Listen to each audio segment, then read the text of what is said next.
Welcome. I'm so glad you've had the opportunity to spend a little bit of time with me today. If we haven't met, I'm Laura Summers, certified integrative life coach, speaker, and trainer. Ask most people if they're a good listener, and they'll say, of course. But in reality, very few of us are actually good at listening effectively. So today we'll work together to address what makes for a good listener and how you can form habits to help you better connect with those that you talk to. A study of over 8,000 employees from various job backgrounds found that almost all participants believed that they communicated as effectively or more effectively than their coworkers. But there's no way that everybody could be above average. In reality, the average person listens at only about 25% efficiency. So while most people agree that listening is a very important skill, a majority don't feel a strong need to improve that skill. This is probably because effective listening isn't something that we really talk about, which is strange because we're social creatures who thrive on communication, and listening is arguably the most important aspect of effective communication. I was a guest at a launch of a new business recently and speaking with a couple of women in a small group when I was asked what my next webinar would be about. I shared that I was preparing for this one, how to become a more effective listener. One woman said, "Oh, that's great. I definitely need to learn better listening skills." The other woman, who was obviously distracted, said, "I'm sorry, what did you say? I wasn't listening." The rest of us thought that she was joking at first. We all laughed until she said, "No, really, I didn't hear what you said." You know, that happens all too often. We get distracted and we stop listening to other people when our own thoughts take over. Usually, however, we don't admit that we weren't listening, and we simply hope to catch back up into the conversation. A study of managers and employees in a high-stress hospital setting found that listening explained 40% of the variance in effective leadership. Think of someone that you believe to be an effective leader in your life. Maybe it's a teacher or a politician, a best friend, a boss, or even a parent. Would you consider them to be a good listener? As a leader working on your listening skills, it will help you to foster bonds and trust between yourself and others, including your employees, subordinates, friends, community members, etc. Being a good listener will also help demonstrate the concern that you have for their well-being, which will make them more committed to you. Effective listening tends to reduce the frequency of interpersonal conflict because it's more likely that the dispute can be resolved by coming to a win-win situation. Think about it. When you feel as though no one is listening to your side of the story, you'll be more likely to do one of two things. Either you'll quietly fade into the background, not even completing your conversation, and feeling somewhat invisible, or you'll go on the defense and become even more passionate about your point. On the other hand, if you feel as though your concerns are being taken into account, you'll probably be more likely to agree to a compromise and try to work toward middle ground. At this point, I'm sure you're ready to finally get to the bottom of what effective listening is and how to get in the habit of practicing it. But first, I'd like you to think about this. What does effective listening mean to you? Effective listening is actively absorbing information while showing the speaker that you're listening and engaged, then providing feedback that shows them that they've been heard. In other words, effective listeners show speakers that they have been heard and understood. As I said before, as humans, we are social creatures who thrive on relationships.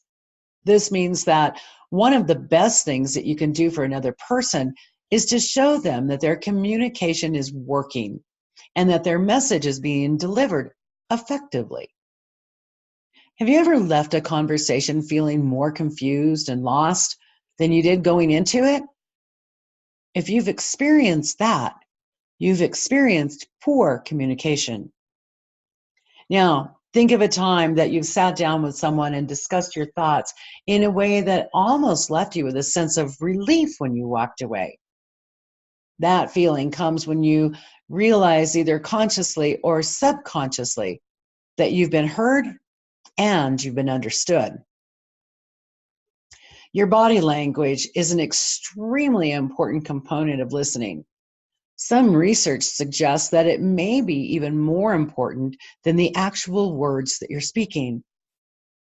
When you're having a conversation with someone, face the speaker and maintain eye contact. This shows them that they have your undivided attention. Another faux pas is crossing yourself off from the person with your arms and your legs. Psychology shows that crossed arms can be interpreted as a sign of defensiveness or awkwardness or judgment. And if you're looking to create an environment of openness, keep your arms and legs uncrossed. Sit in plain view of your talking partner and try to eliminate having any barriers between us or between you. Those like a desk, for instance. Talking to someone while they're looking around the room, checking their watch, studying a computer screen, gazing out the window, talking to another person, or looking at their phones, well, that may make you feel as though you're not being heard too. While you might be thinking that your multitasking skills are good enough to hold a conversation while simultaneously doing something else, there's really no doubt that making a habit of this will create some tension between you and your conversing partners. So put your phone down. I should clarify that although eye contact is important, there is such a thing as too much eye contact. You don't have to stare at the other person. You can look away now and then. Just be attentive, nod occasionally. Or once in a while, repeat something that they've said to show the person that you really are listening. Effective listening means listening without judging the other person or mentally criticizing the things that they're telling you. Remember, you're not listening to respond. You're listening to learn something new. So don't jump to conclusions about the things that they say. Instead, try asking questions. Also, don't be a sentence grabber. Sometimes when you're taking in information, you have your own train of thought running through your mind, which makes it easy to try to jump in and finish other people's thoughts or sentences. Don't be this person. When someone is talking to you, try and paint a mental picture of what they're saying. This can help you to focus while also connecting more to the words that they speak. When you're listening for long stretches of story, concentrate on and remember key phrases and key words. Your brain will do the rest of the work. If your thoughts start to wander, refocus with a question or restate what they said. It's okay to stop them and say something like, "Wait, I'm sorry. I just want to clarify that I'm following. You said blah, blah, blah, right?" Or you could say, "I'm sorry. Could you repeat that last part?" Usually the person won't mind your interruption as long as your recap isn't entirely off base. When you're listening to someone talk about a problem, refrain from suggesting solutions. This is difficult for many people to do. Why? Well, we all want to help. And when the answer seems clear to you, you just want to share it. But most of the time, people just want to share their thoughts. Sometimes when we share our thoughts out loud with another person, the solution suddenly appears to us. If you're bursting with a fantastic idea, ask your conversation partner, "Would you like to hear my thoughts?" But if the answer is no, don't get offended. Just respect that. We all think and speak at different rates. If you're a quick thinker and are one to chime in, then it's up to you to learn how to refrain and slow down. In order to be an effective listener, you must train yourself to stop interrupting. When you cut someone off with your own thoughts, you're essentially saying, I'm more important than you are.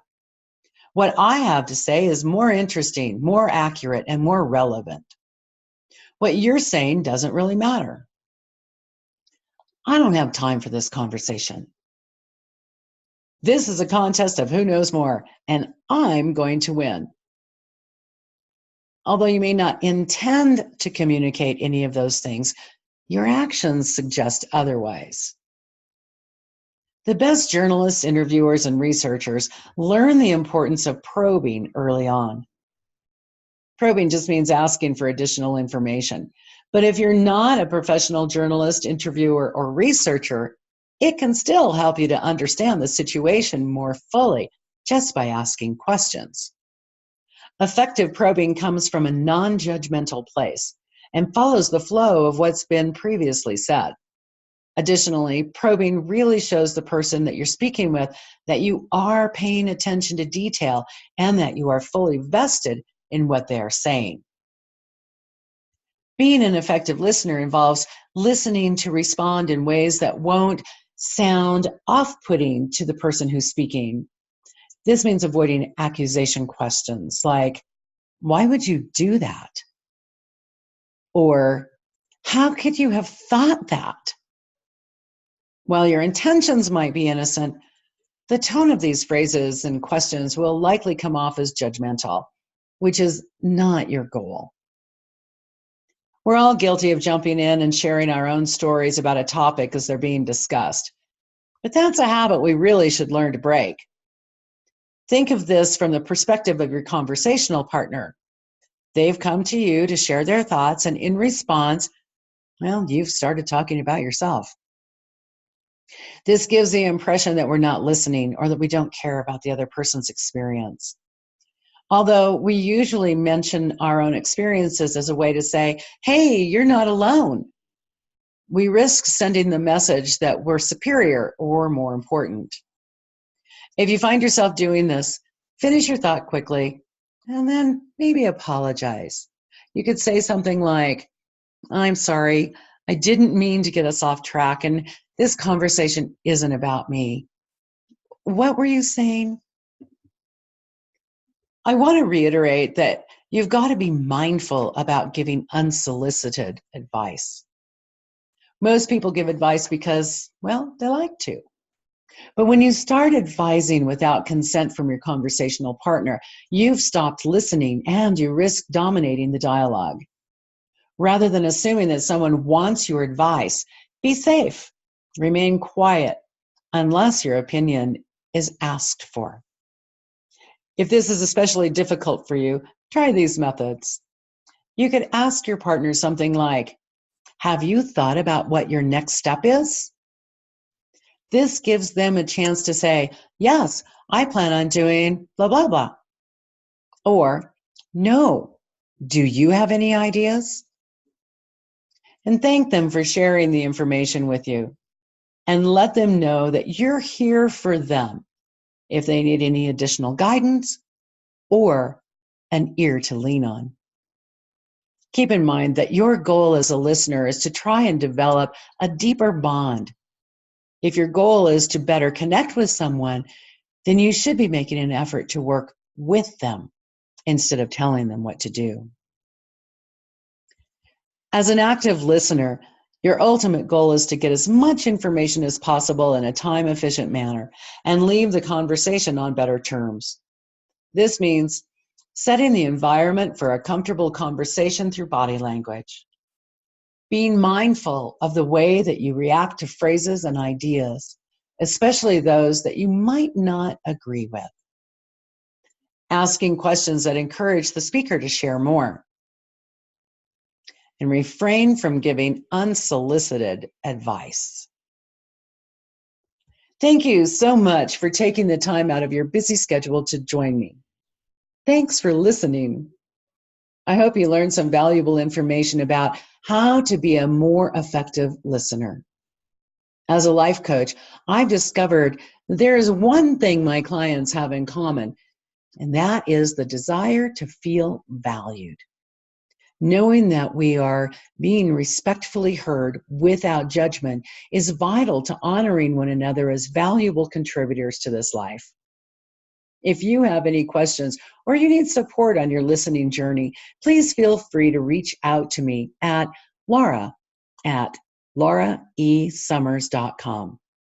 I'd love the opportunity to discuss this topic with you further. You can take a screenshot of what you're seeing or jot down my email and website addresses to keep them handy. And if you find a deeper interest in discovering how one-on-one coaching can make a difference in your life, you'll find more information on my website shown here. Just check out www.lauraesummers.com and sign up for a free 60-minute discovery session today.